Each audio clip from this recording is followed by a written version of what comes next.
আপনি যদি এক ভাইয়ের জন্য দোয়া করেন যে আল্লাহ সে অসুস্থ, তুমি তাকে সুস্থ করে দাও, ফেরেশতারা বলতে থাকে আল্লাহ যিনি এই দোয়াটা করলেন তার কোনো অসুস্থতা থাকলে আগে তুমি তাকে সুস্থ করে দাও।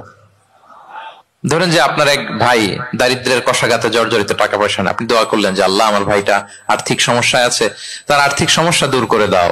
ফেরেশতারা দোয়া করে আল্লাহ যিনি দোয়া করলো তার যদি আর্থিক সমস্যা থাকে তুমি আগে তার আর্থিক সমস্যা দূর করে দাও। সুবহানাল্লাহ সুবহানাল্লাহ বিহামদি। তো এক লোক এই হাদিসের ফজিলত শুনে ইফতারির পূর্ব মুহূর্তে যেহেতু দোয়া কবুল হয়, তার ওয়াইফ ইফতারি তৈরি করতেছে, এই হাদিসের ফজিলত শুনে এক লোক তার বন্ধুর জন্য দোয়া করতেছে যে আল্লাহ আমার বন্ধুটা তো এখনো বিয়ে হয় নাই, তুমি সুন্দরী রূপবতী একটা স্ত্রীর ব্যবস্থা করে দাও আল্লাহ আমার বন্ধুর। এই দোয়া শুনে তার স্ত্রী তো রেগে মেগে আগুন, সেই ইফতারি রেখে দিয়ে এসে বলে এই এত বড় সাহস, কি দোয়া করো এসব উল্টা পাল্টা। স্বামী বলে কি দোয়া উল্টা পাল্টা, কি দোয়া করলাম, আমি তোমার বন্ধুর জন্য দোয়া করছি যে আল্লাহ তারে তুমি রূপবতী সুন্দরী স্ত্রীর ব্যবস্থা করে দাও। তো ওয়াইফ বলে এই তুমি কি মনে করছো আমি হাদিসটা জানি না যে অন্যের জন্য ভালো কোনো দোয়া করলে আগে এটা নিজের জন্য কবুল হয়? সুবহানাল্লাহ। দেখেন ইসলামের বিধান কত সুন্দর। আপনি অন্যের কল্যাণ কামনা করলে এটা এই কল্যাণ ফিরে আপনার দিকে আসে আগে। সুবহানাল্লাহ।